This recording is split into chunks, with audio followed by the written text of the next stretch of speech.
Buenas tardes, vamos a iniciar actividades. Ahora vamos a iniciar el tema número 1, correspondiente a la segunda parte, al segundo parcial. También como en el anterior caso son temas cortos, ¿sí? Pero cada uno está relacionado en forma encadenada, en forma secuencial con los otros. Hoy iniciamos el tema entonces del principio de incertidumbre de Heisenberg, ¿sí? Al igual que en otros casos, también es necesario tomar nota, tomar apuntes y luego reforzar con material que puedan encontrar en cualquier lugar, siendo la base apuntes de clase. 20% de batería.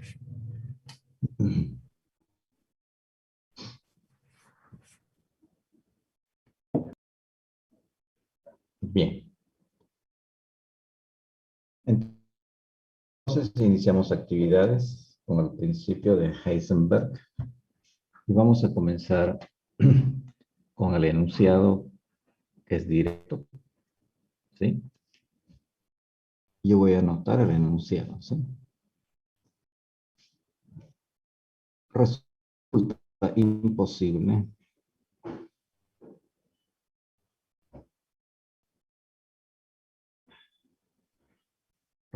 resulta imposible medir en forma simultánea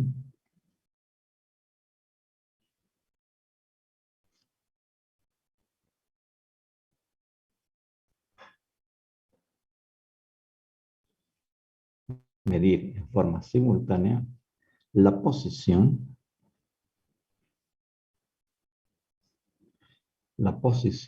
exacta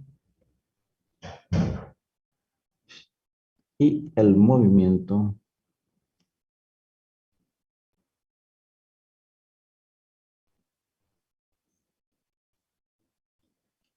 exacto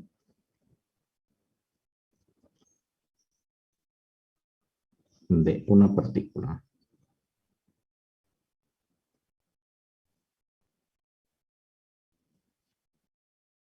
Okay. Este enunciado lo vamos a trabajar con algún detalle, pero es claro el principio, ¿sí? Resulta imposible medir en forma simultánea la posición y la velocidad de una partícula. Vamos a aclarar el motivo. Nos encontramos en cuántica, ¿no es cierto? Primero estamos hablando de una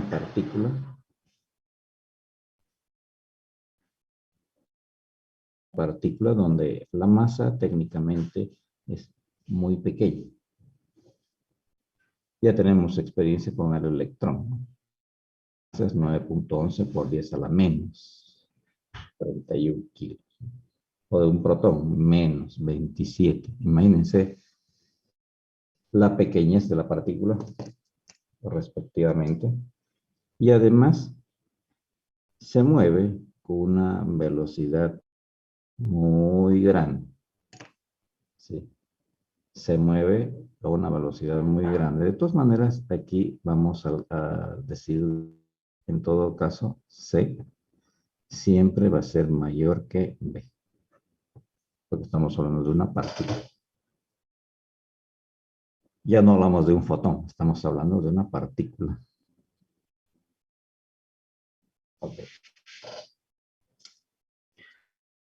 Resumen, no se puede medir al mismo tiempo la posición y la velocidad de una partícula. Eso es lo que Heisenberg postula como principio de incertidumbre. Nuevamente se refiere a partículas de masas muy pequeñas. ¿Sí? Se refiere a partículas de masa muy pequeñas, pero no son cero, y de velocidades muy grandes, pero menores que la velocidad de la luz, pero más o menos por ahí.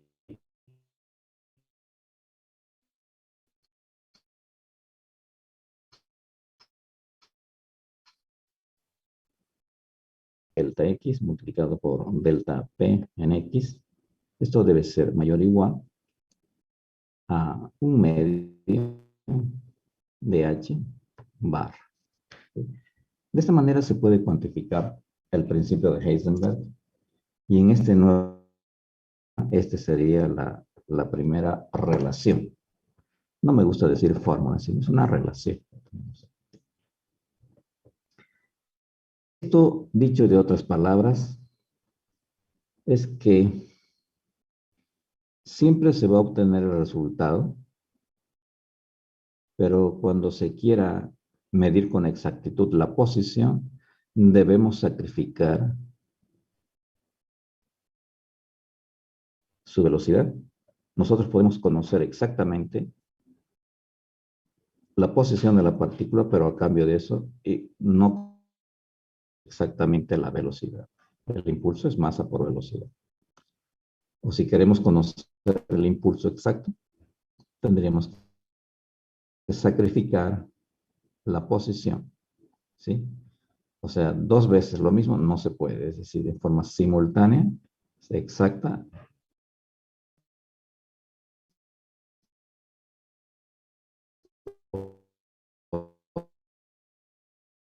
Posición y movimiento, no se puede.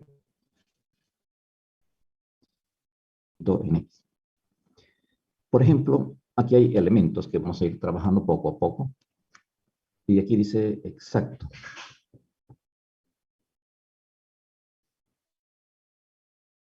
¿Sí?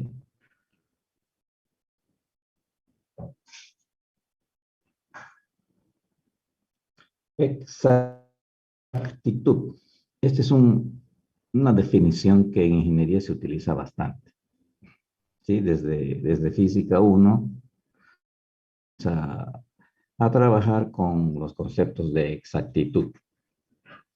¿Alguno de ustedes me puede recordar qué es lo que se entiende por exactitud? Estamos hablando en el contexto de ingeniería y de física, ¿no es cierto? A ver, descubriremos a nuestros talentos. En ingeniería, ¿a qué se llama exactitud? Escucho sus opiniones.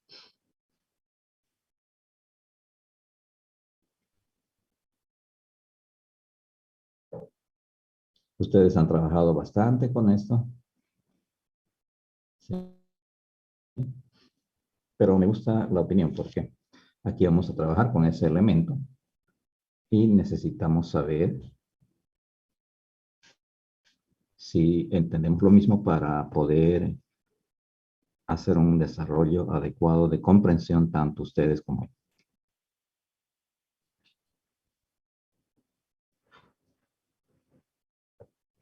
En este momento tengo 27 estudiantes. ¿Algunos de ustedes me explica exactitud? Exactitud es qué tan cercano está nuestro valor que calculamos del valor verdadero. A ver, de nuevo. Exactitud es qué tan cercano está nuestro valor que calculamos del valor verdadero. ¿Y a qué llama valor verdadero?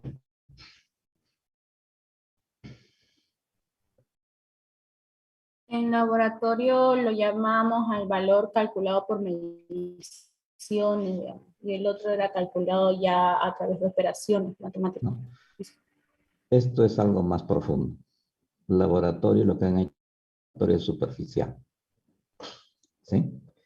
Por ejemplo, su compañero me dice que exactitud es algo cercano al valor verdadero.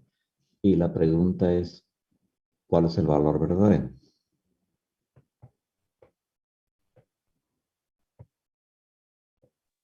El valor analítico, el que nos sale por...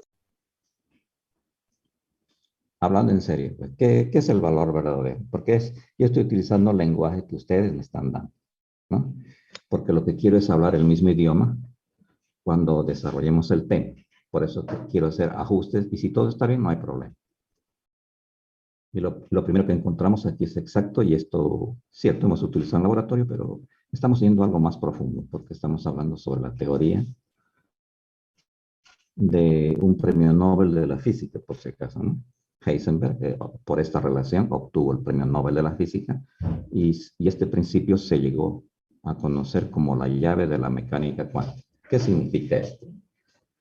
Cualquier información, cualquier problema, si no pasa la prueba de Heisenberg, no es física cuántica. Imagínense la potencia de la profundidad que tiene este principio, ¿no? De nuevo, cualquier teoría, cualquier problema, si no pasa la prueba de Heisenberg, no es mecánica cuántica, independiente a lo de exactitud, precisión y todo lo demás. Volvamos a tocar el puntito. ¿Sí? Exactitud, valor cercano al valor verdadero. Muy bien, es una buena referencia, pero ¿qué es el valor verdadero?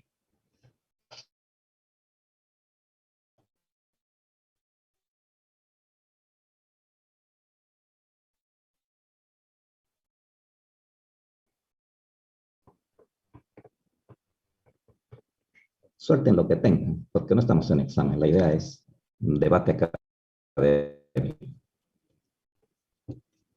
Todos deben participar, no solo los estudiantes.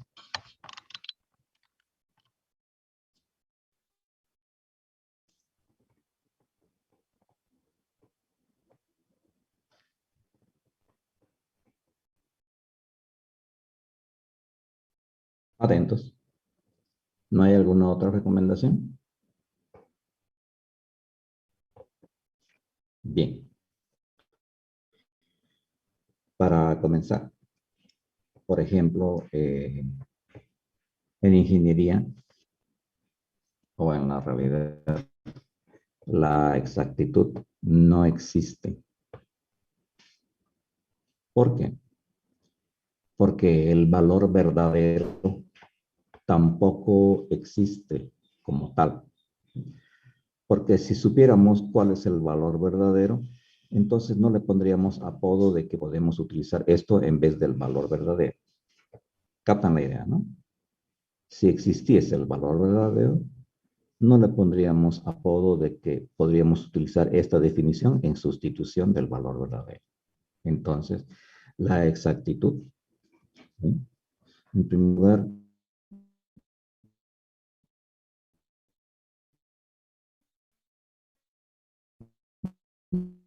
no vario el principio de Heisenberg. Si la exactitud existiese, no sería necesario el principio de Heisenberg. Pero debido a que la exactitud no existe, es por eso que surge el principio de Heisenberg para corregir esa breve anomalía, luego ya cuando se está comenzando a trabajar en mecánica cuántica. ¿Sí? De todas maneras, lo que nosotros trabajamos, los ingenieros, trabajamos es con un intervalo. No trabajamos con exactitud. ¿Sí? Lo que trabajamos es con un intervalo. Por ejemplo, voy a recordar este intervalo, ¿no? Delta X. Es un intervalo de una posición 2 menos una posición 1, de tal manera que la posición 2 sea mayor que 1, ¿sí? Entonces, este intervalo, nosotros podemos decir, en el intervalo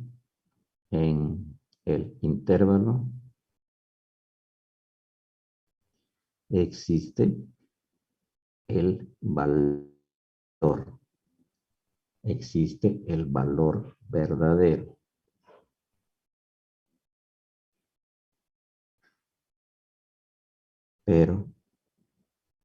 Pero no sabemos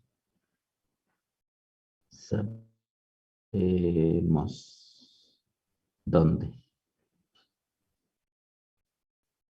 Entonces, lo mejor que puede hacer el ser humano, o lo que hizo Heisenberg, voy a dibujar una recta para ilustrar la idea. Digamos que esto es X. Bueno, y aquí está el 0. Vamos a verificar de que esto sea x1, esto sea x2. Entonces aquí tenemos un intervalo como solución de ecuaciones, ¿no es cierto? Solución de ecuaciones, digamos, este es un intervalo. Y ahí adentro está el valor verdadero. Eso sí podemos afirmar. Pero lo que no podemos afirmar es dónde está. Aquí, aquí, aquí. No sabemos eso. La genialidad de Heisenberg fue determinar el intervalo donde adentro del intervalo está el valor verdadero, pero nadie puede decir dónde está. Entonces, como ingenieros, nosotros trabajamos en calcular con exactitud el intervalo donde se encuentra el valor verdadero. Pero no es relevante trabajar con el valor verdadero. Ejemplo. Les voy a dar un ejemplo. ¿Y por qué es valor verdadero, en otras palabras? ¿No? Imagínense que estamos en un aula, clases en la universidad, y entra una abeja por la ventana abierta. ¿Sí? Aquí voy a dibujar, este es el aula, bueno, aquí está la puerta y aquí está la ventana, esto está cerrado y la ventana está abierta y entra una abejita al curso. Y luego de que entra, para que no entren más, cerramos la ventana. Pero todos la estamos viendo a la abejita que se mueve, este es el aula, está cerrada, ¿sí? Entonces la abejita está volando y se mueve por todo lado y los estudiantes están, que no se acerque a mí porque me va a picar. Pero la estamos viendo. ¿Sí? El tamaño del aula, por ejemplo, esto es x1 y esto es x2. Entonces aquí hay un intervalo, ¿no es cierto? Delta x es igual a x2 menos x1. Asumiendo que es un plano. ¿Sí? Y resulta de que nos llaman de la Argentina preguntando si no la vimos a su abejita que se escapó. Nosotros la tenemos atrapada en el plano y la estamos viendo. Le decimos sí, la tenemos a ella. ¿Dónde está? Ninguno de nosotros puede decir dónde está porque ella está volando. Está volando. Entonces lo que le decimos es, está aquí. ¿Dónde? ¿Seguro? Sí, porque la estoy viendo. ¿Listo?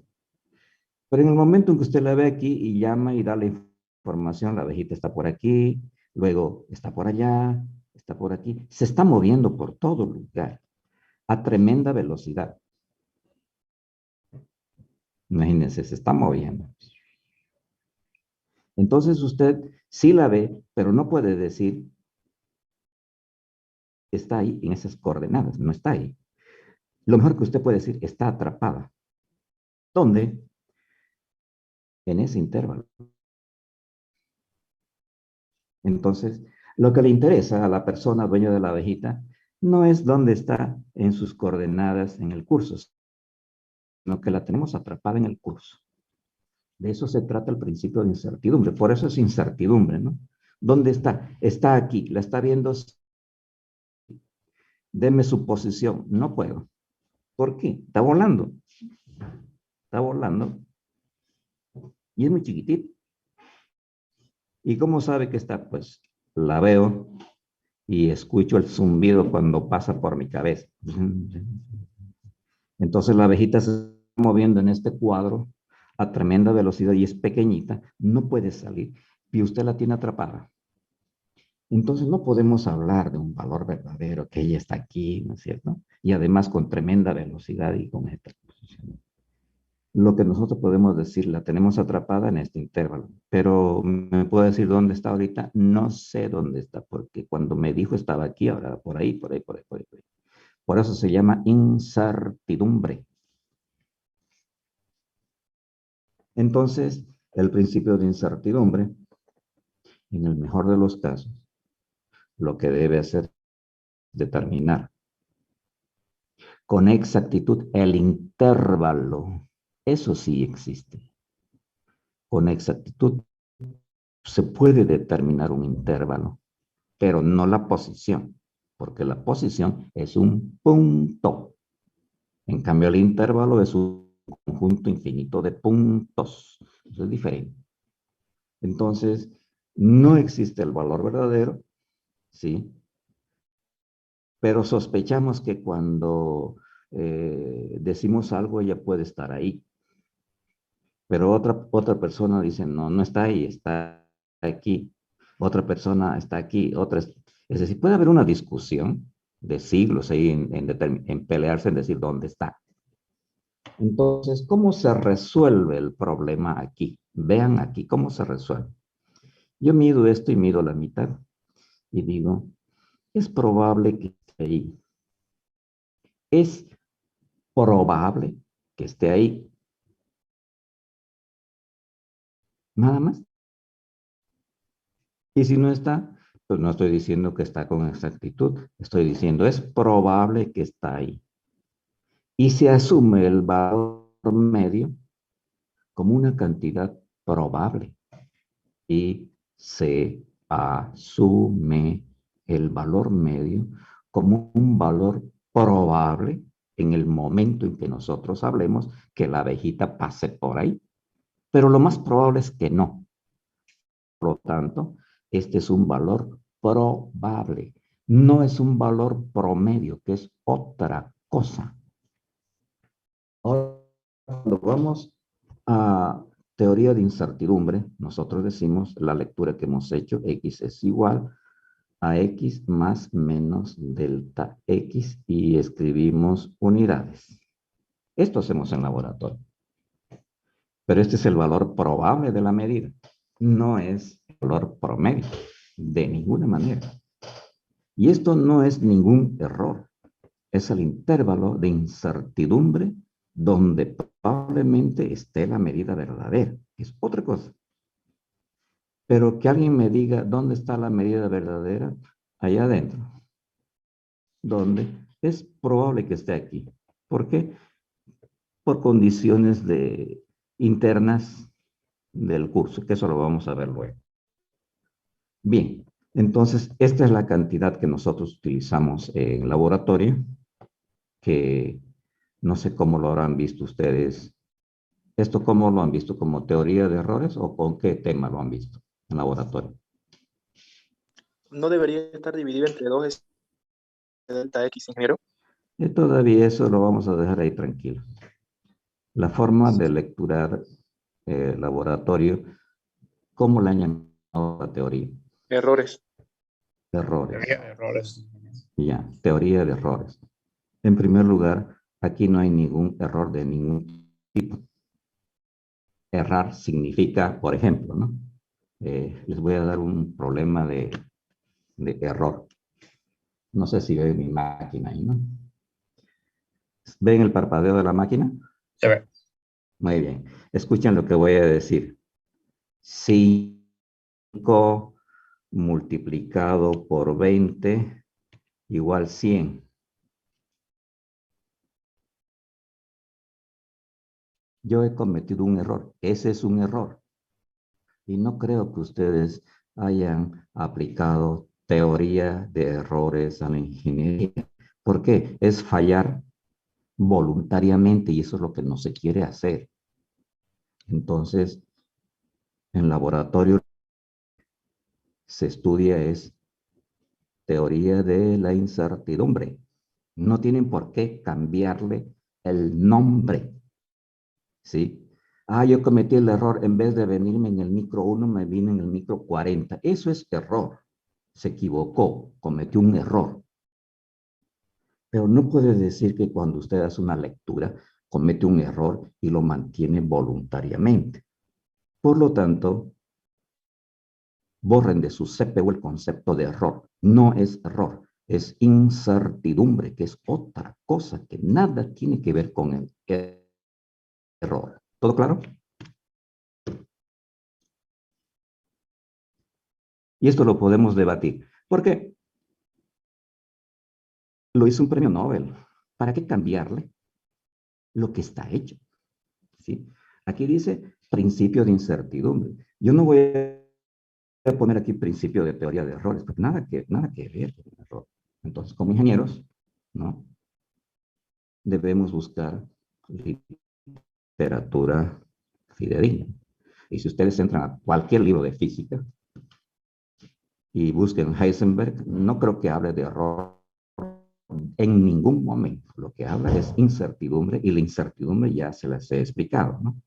¿Dónde está la abejita? Allá adentro. ¿Dónde? Exactamente no sé. Pero es probable que esté aquí. Esa es otra cosa, pero no es error, es incertidumbre. Ahora les voy a dar otro ejemplo.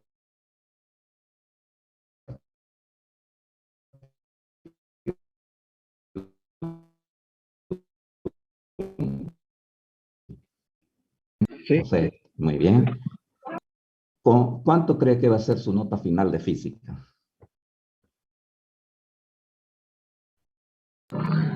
80. Muy bien, 80. Ok. Lo que usted tiene aquí es una expectativa de nota que es muy buena. Ahora vean lo que voy a hacer. La nota final es 79. ¿Se sorprendería o no? Un poco. Un poco. Pero es más o menos lo que esperaba, ¿no es cierto? Sí, ¿Y qué tal si su nota es 81? ¿Se me sorprendería o no? sorprendería. Ah, entonces usted escúcheme bien, es probable que apruebe con 80 más menos 1. Y yo le garantizo que esto no va a suceder. Esto es lo que probablemente más suceda. ¿Por qué? Porque esta es una lectura real de teoría de incertidumbre. Si me saco 79, ya digamos, ya eso es lo que esperaba. Si me saco 81, más o menos esperaba, ¿no? Pero que me saque 8 ya es otra cosa, ¿no? Entonces, la incertidumbre está en que usted tiene 79 y 81, y aquí está X, esto es menor o igual, esto es menor o igual. Esto es un intervalo de incertidumbre. ¿Y dónde está su nota verdadera? Allá adentro. ¿La vas a ver? Sí, cuando termine el curso. Pero mientras tanto es incertidumbre. ¿Captan, no es cierto? Y no me va a decir que eso es un error. ¿Todo en orden? ¿Sí? Lo que usted tiene es una incertidumbre. ¿Cuál será su nota final? Pero usted sabe que está por ahí adentro porque usted va a estudiar bien, ¿no? No sé si me voy a sacar 79, 80.5, 81. Hay una incertidumbre, hay una expectativa, ¿sí? Por ejemplo, jugó Bolívar y Strongman. Yo tenía la expectativa que gane Bolívar. Perdió, pero no es un error. Yo tenía la incertidumbre de que a lo mejor gana Strongman. Ganó, ya. Pero no es un error de ninguna manera, ¿sí? Igual cuando uno se compra un billete de lotería, dice, no, ojalá que me saque la lotería. Usted no está cometiendo error, está en un estado de incertidumbre.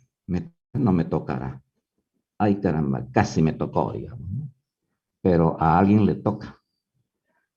Y eso no es ningún tipo de error. Entonces, todo lo que les he hablado es para que borren la idea de error en ingeniería. No hay errores. Lo que puede haber es incertidumbre. ¿Dónde? En la medida. Y por ahí se comienza, ¿no es cierto?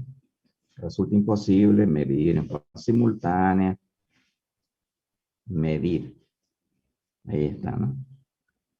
Resulta imposible medir de forma simultánea, y para eso se ha creado el principio de incertidumbre.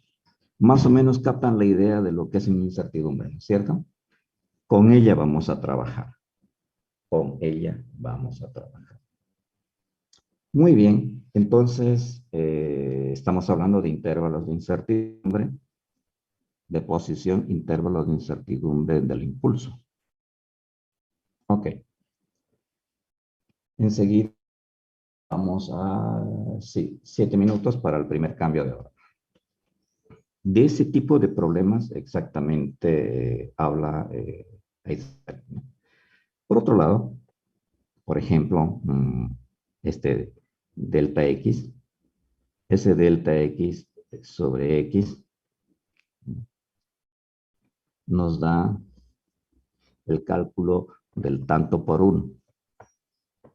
Del tanto por uno. Pero estamos más acostumbrados a utilizar tanto por ciento. Esta es la incertidumbre de la medida, en laboratorio estoy hablando, ¿no? Y este es el valor probable de la medida. ¿Sí? Esto lo voy a escribir. El valor más probable de la medida es 1 sobre n, la sumatoria de x y n. N, ¿qué es? ¿Quién me puede decir? Rápido. El valor probable es 1 sobre n, la sumatoria de x y. ¿Alguien me dice qué es x y? Perdón. N. ¿No han hecho El número de laboratorio, jóvenes? mediciones. El número de mediciones. A ver. El número de mediciones. Mediciones. Número. Esto me sorprende realmente.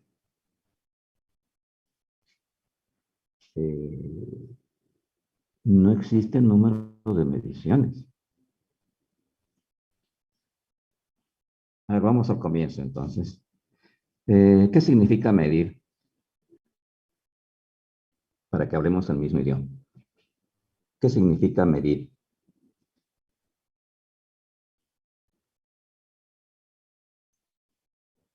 Lo que tenga, no es necesario entrar a internet.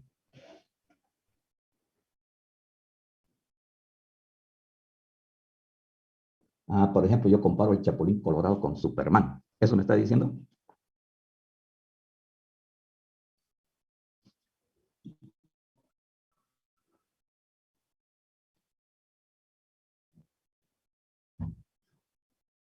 Pues, eso es lo que estoy preguntando, que hable como ingeniero. Porque usted dijo medir comparar una cosa con otra cosa. Entonces, stop. Cuando hable con un ingeniero, cuando hable con un ingeniero, tiene que hablar como ingeniero. Porque nosotros no somos personas comunes, porque tenemos esa formación y entendemos lo que la persona dice, no especulamos. Pero de todas maneras, lo que usted dice no es cierto. ¿Algún otro compañero que nos pueda decir qué significa medir?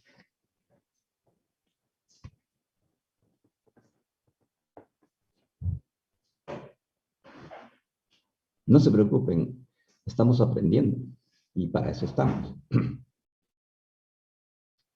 Es cuantificar una cualidad de un objeto con un patrón. Eso Dar un está número. mejor.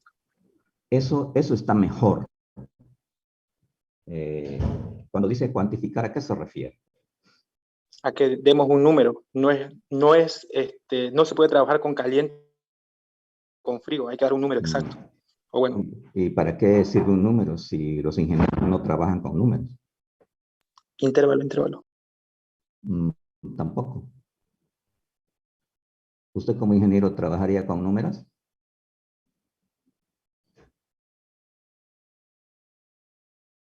Cuénteme.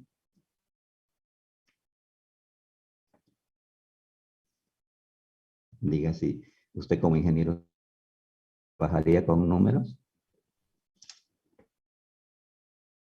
¿Complicado responder? Ese número representaría el múltiplo de mi patrón que yo utilice para medir. Y demos un ejemplo de un número.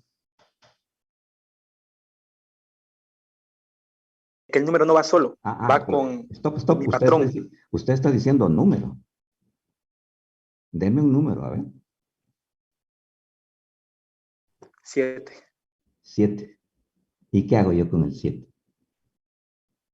Lo multiplica por mi patrón, por ejemplo, el metro. Y diga, el metro, pero usted está multiplicando aquí, como su compañero decía hace rato, está multiplicando una silla por una manzana y eso no es posible. Con eso estoy de acuerdo con su compañero que decía que debe ser de la misma especie. Entonces el 7 no puede multiplicarlo por un metro. ¿Por qué? Porque el 7 es un número y el metro es una cantidad escalar. Son cosas diferentes. Ajá. Muy bien. Entonces, medir, cuando los ingenieros hablamos de medición, nos referimos a cantidades escalares y no a números. Los números en matemáticas son abstractos y no sirven para nada. Nosotros los ingenieros trabajamos con cantidades escalares. Eso lo saben desde física 1. ¿Cierto? Y una cantidad escalar es un cuerpo indivisible. No se lo puede separar. Es un cuerpo indivisible formado con un número real y una unidad. Pero no es que yo lo puedo separar, si no, no sirve para nada. Entonces, cuando hacemos referencia a mediciones, estamos haciendo referencia a cantidades escalares y la matemática y la física de las cantidades escalares es diferente de los números. Eso tienen que tener claro, ¿sí? Por ejemplo, este ejercicio que lo he hecho varias veces, si este es el piso y este es mi estatura y este soy yo puedo agarrar un flexómetro y me mido así. Me sale 170 centímetros, por decir algo. Pero yo puedo agarrar el flexómetro y me mido hacia abajo, igual mido 170 centímetros. No significa yo mido positivo 170 y si me mido así, yo mido negativo 170. Las cantidades escalares tienen otras propiedades, ¿no es cierto? Entonces, eso es un ejemplo. No debe confundir la naturaleza de una cantidad escalar con un número a secas ni con la matemática. Es decir, cuando utilizamos en forma correcta todos los procedimientos, todo es fácil. Y a propósito,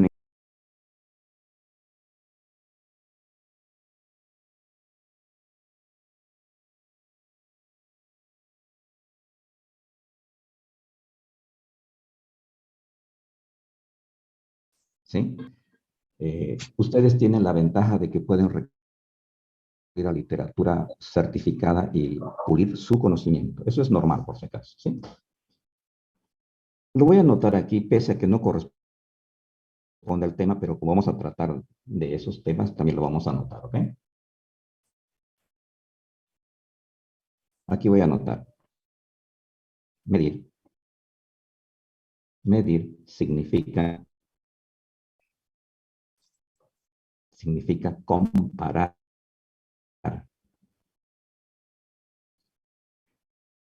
Medir significa comparar una cantidad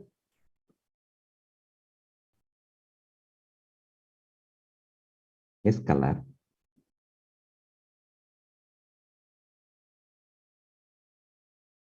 con otra cantidad escalar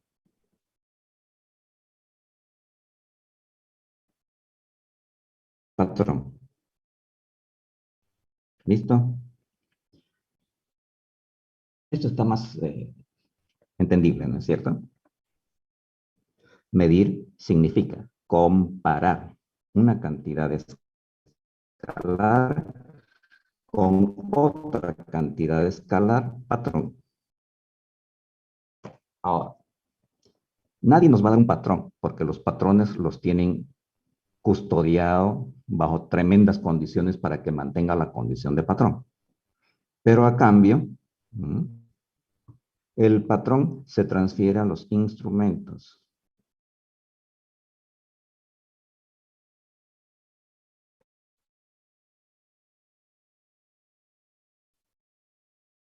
El patrón se transfiere a los instrumentos, pero no es el patrón. Pero no podemos utilizar, cada estudiante de ingeniería, ni yo puedo utilizar un patrón. Imagínense que me den el patrón para medir la masa. Yo no la devuelvo, ¿no? Porque es una bolita de 1 kilogramo de cesio de iridio. Yo no la devuelvo. ¿Para qué? Entonces, esa cosa no hay. Entonces, lo que hizo los ingenieros han desarrollado instrumentos instrumentos, ¿sí? Que tenemos que confiar lo que dice el instrumento, pero ya tenemos que confiar lo que dice el instrumento, asumirlos como patrón, pero no son patrones. Asumirlos como patrones, pero no son patrones. Por ejemplo, aquí tengo una reglita, ¿sí? La deben ver ahí, la voy a poner mejor. Una reglita de plástico aquí, ¿no? Yo debo asumir de que la distancia entre esto y esto es 1 milímetro. Porque la reglita dice, pero a lo mejor la regla está mal, pero tengo que confiar en el instrumento. Él es mi patrón, no tengo otro. Ustedes me pueden decir, cómprense un vernier, ya, me compro un vernier de $10,000. Igual tengo que confiar en lo que dice el vernier. Me compro una balanza electrónica. Tengo que confiar en lo que dice la balanza electrónica, pero es porque está jugando el rol de patrón. Está jugando el rol de patrón, pero no es el patrón. Pero seguramente ha sido ajustada y calibrada con el patrón, que es otra cosa, otra cosa. Entonces ya por ahí enganchamos, ¿no es cierto? Medir significa comparar una cantidad escalar con otra cantidad escalar, patrón de referencia, comúnmente instrumento. Listo. Esto porque alguien me dijo, tengo que hacer 15 mediciones, ¿no? Varias mediciones. Por ejemplo, ahora los instrumentos no miden. El mejor de los casos, lo que los instrumentos hacen es lecturar.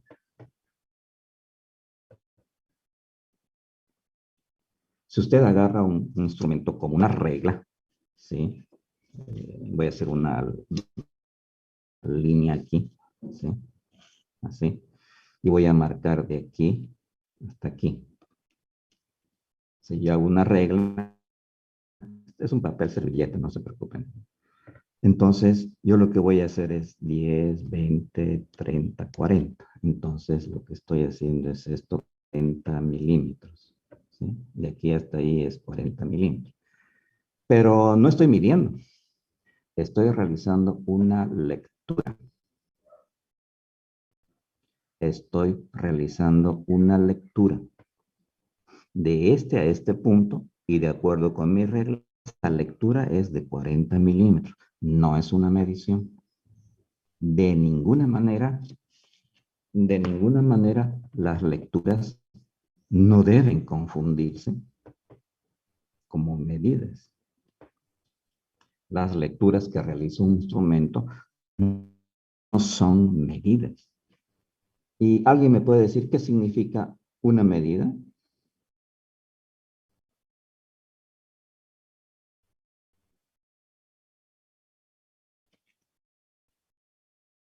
Grupo, ya estamos depurando ideas. ¿Qué significa una medida?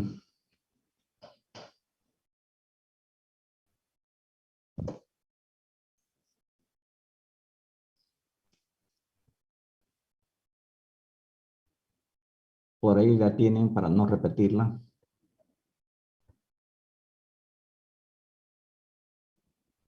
No está en internet, no la busquen por si acaso. Cosas finas en internet no hay.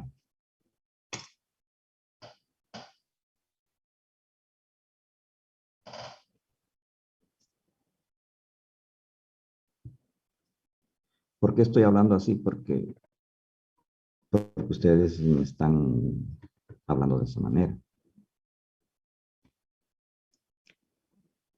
Alguien que me diga que una medida porque ya hemos quedado en claro de que los instrumentos no realizan medidas, realizan lecturas. Si usted agarra un instrumento, usted va a lecturar. Peor si es digital, ¿no? Si tiene un micrómetro ahí digital, ¿usted qué va a hacer? Lecturar. Lecturar, ¿sí? Ok, entonces, rapidito, una medida. ¿Qué es una medida entonces? Para que no digan mediciones.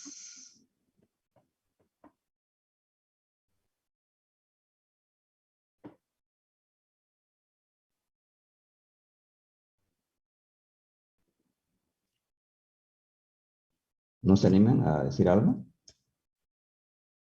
Una medida es una medida, rapidito. Ya se las voy a anotar. Es el resultado. Es el resultado del proceso. Una medida es el resultado del proceso de las lecturas. Es el resultado del proceso de las lecturas realizadas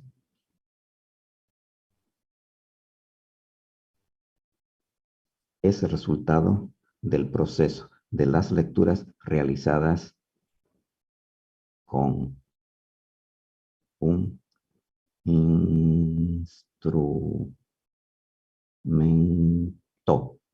¿Listo? De una medida, el resultado de la medida es, una medida es el resultado del proceso de las lecturas realizadas con un instrumento. Se lo voy a anotar paso por paso, ¿no? Primero definimos número de lecturas. Esto es el número de lecturas. Luego realizamos las lecturas.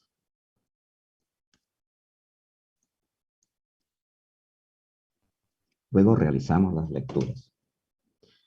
Luego, aquí la voy a anotar.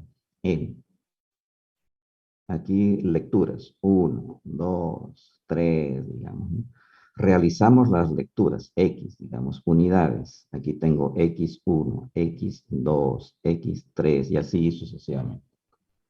Luego, aquí trabajamos con la lectura menos el valor probable elevado al cuadrado.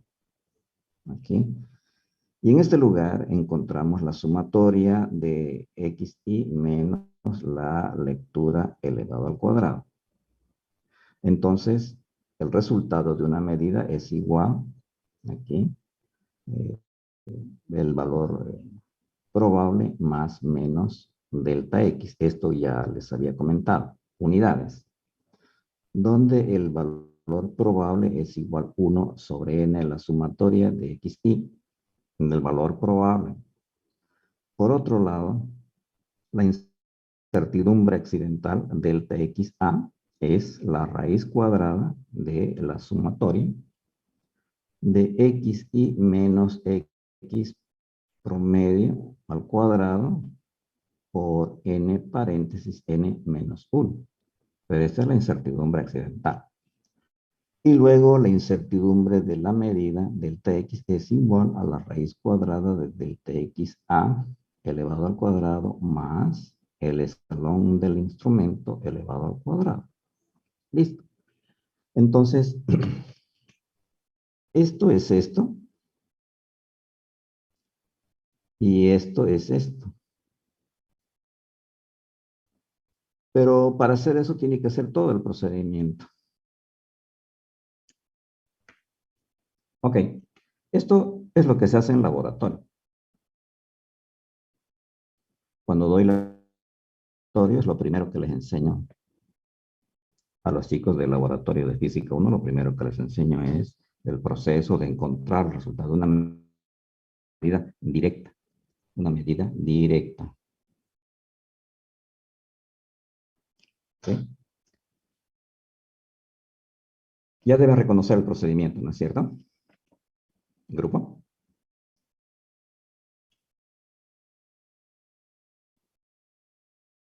¿Preguntitas aquí? Ojo que en ningún momento estoy hablando de error.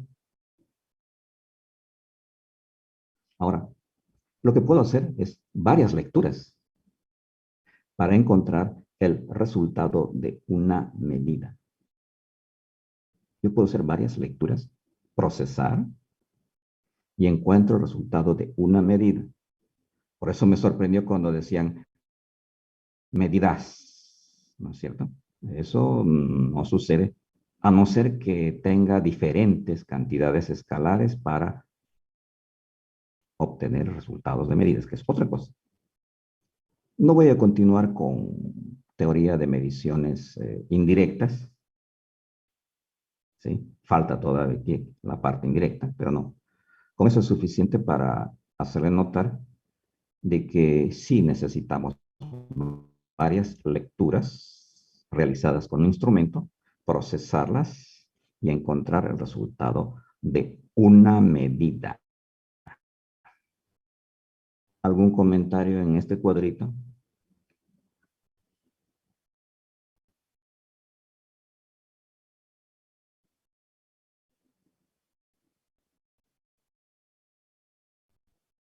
¿Algún comentario, compañeros?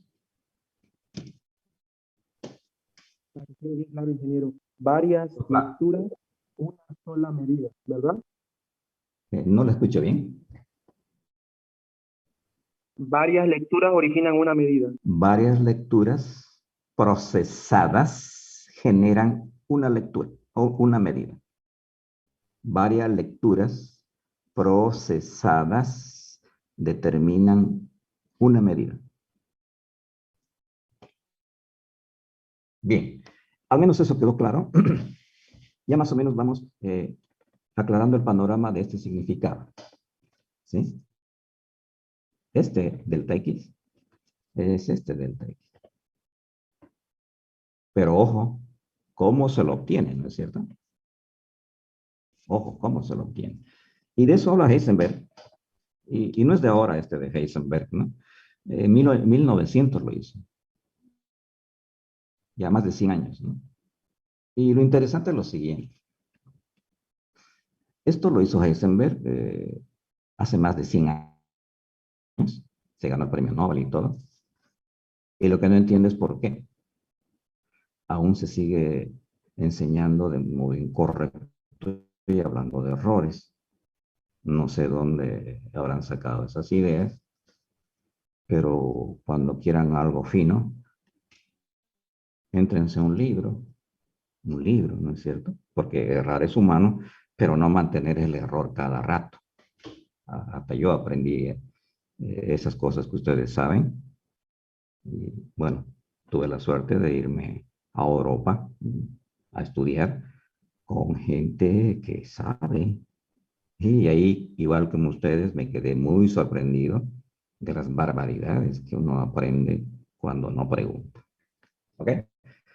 Bien, de todas maneras, los libros son universales y están en cualquier parte del mundo y están también en Internet y todos tenemos la oportunidad de hacer las cosas bien. Perfecto. Entonces, valió la pena porque con esto nos acomodamos un poco las ideas.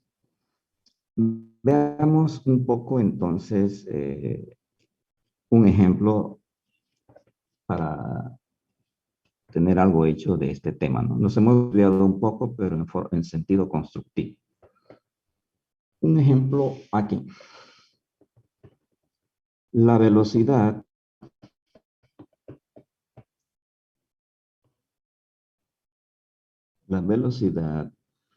de un electrón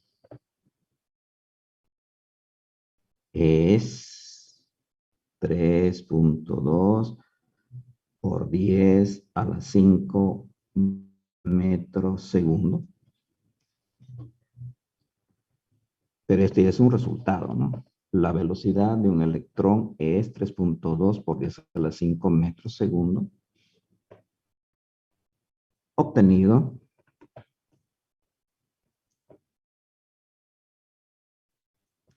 obtenido con un 0.005% de incertidumbre.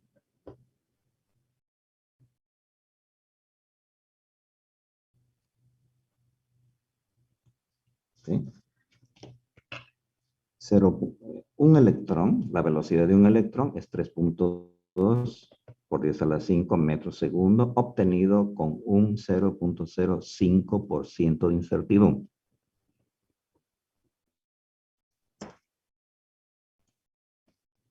En ese momento, en este momento, determinar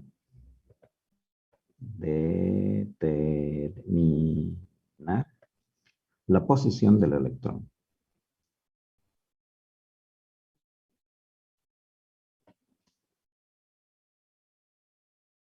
Ok. Este no es un problema, es una ilustración. La velocidad es. Ahora ya estamos analizando el problema. La velocidad es, se está afirmando, se está asegurando que la velocidad es, ¿no? Cuando nosotros afirmamos, se lo toma como un sinónimo de exactitud, aunque sabemos que no es exacto, pero en algo tenemos que confiar, ¿cierto? Ya les dije, tenemos que confiar en la regla que dice 1 milímetro porque no tenemos otra opción.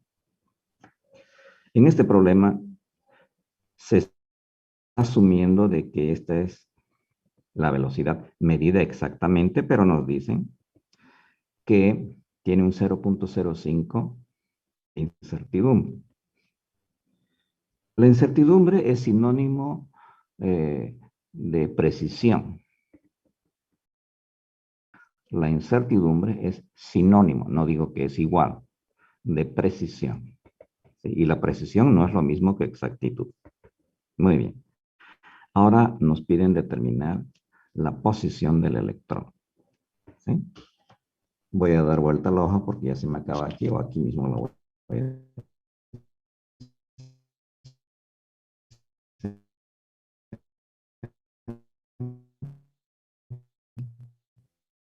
X es igual, mayor o igual a 1 medio de H barra. Lo primero que escribo es el principio de incertidumbre. Ahí está mi intervalo de la posición y este es el impulso.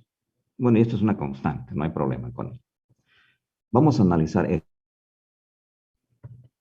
Por ejemplo, delta P de X es igual a la masa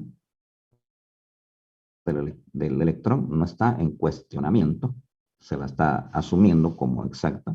Entonces aquí es la variación de la velocidad. ¿Sí? La variación de la velocidad. Delta impulso va a ser igual a eso. Ahora recurro a esta relación de física 1. Parcial sobre total por 100. Entonces, recurriendo a esa relación, digo, delta B es AB multiplicado por 100 y en el problema esto es 0.005. De esta manera yo calculo delta B. Entonces, delta B es igual a 0.005 multiplicada por B y dividida entre 100. Eso es delta B. Muy bien. Entonces, delta X va a ser igual. Yo puedo utilizar el signo igual. Porque aquí dice mayor o igual. Va a ser igual. En el numerador escribo H barra y en el denominador 2. ¿Sí? Pero aquí dice el impulso. Entonces ahí escribo la masa del electrón por delta B. Tengo H barra, es dato. Tengo la masa del electrón, es dato. Voy a hacer zoom. Ahí.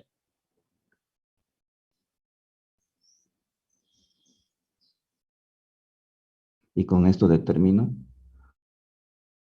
En ese intervalo se encuentra el electrón. En ese intervalo se encuentra el electrón.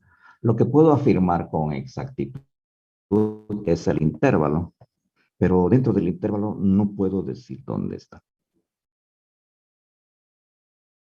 Lo hice así cortito, porque si reemplazo datos no me va a alcanzar la hojita y quería terminarla en una sola hoja.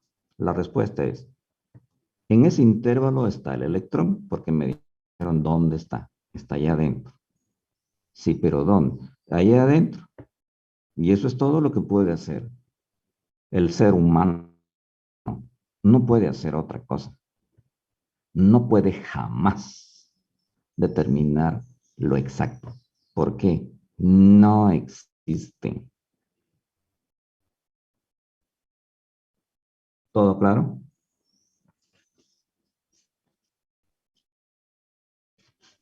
Disculpe, ingeniero, ahí cuando reemplazo la variación de la velocidad, ¿no sería 0,003? Esto es 5. Ah, ya. Perdón. Esto es 5. Ya. Pues parecía 3. Usted tiene razón, pero esto es 5. Se dan cuenta de la profundidad de los temitas. Parecen sencillitos, pero el mensaje es muy profundo. ¿Sí? Algunos nos va a hacer cambiar nuestro paradigma para introducirnos a la realidad de lo que es la ingeniería. Y bueno, y para eso estamos, ¿no es cierto? Bien, no los voy a saturar más con esto. No quiero que se distraigan mucho. Tienen tareita que seguramente la están haciendo. Y nos vemos el día el día viernes. Vamos a hacer algunos ejercicios de esto, pero todavía no voy a entrar en forma pesada hasta que no demos el parcial para que ustedes tengan más tranquilidad y no haya confusión con eso.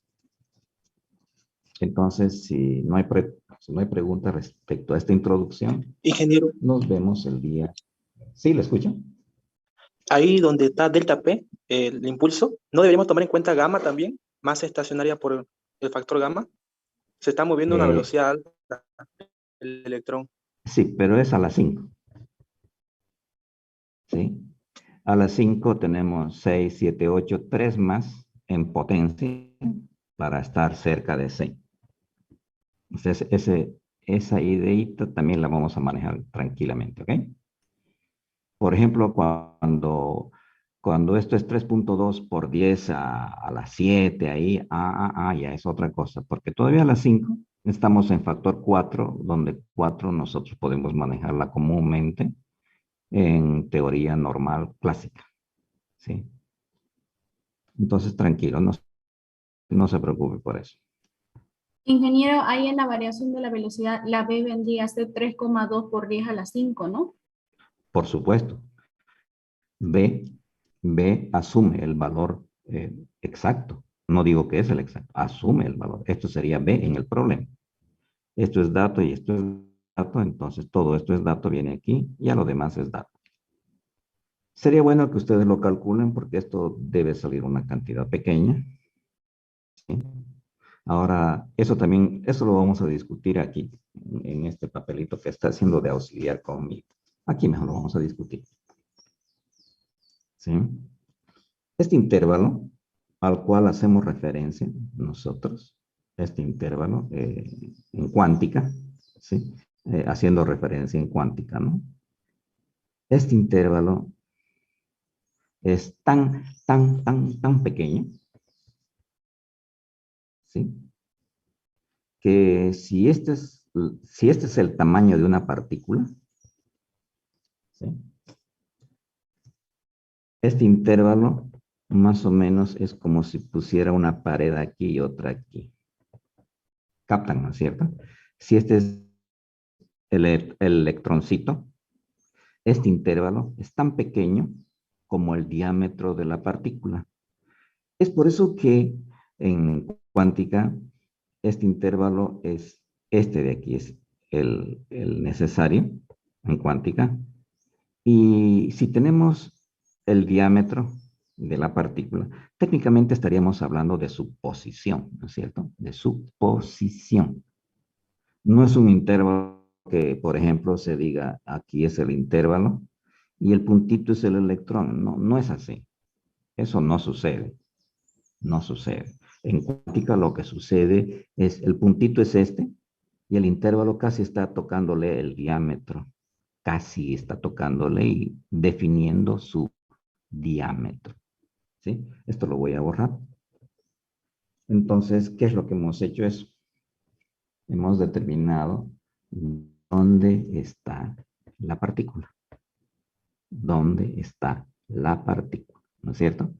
Y esto no se utiliza para partículas grandes, por decir un auto, una moto, un avión, no, porque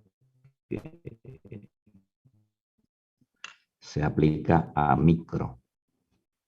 Muy bien, ya vamos a tener tiempo todavía de hablar de esto, recién comienza.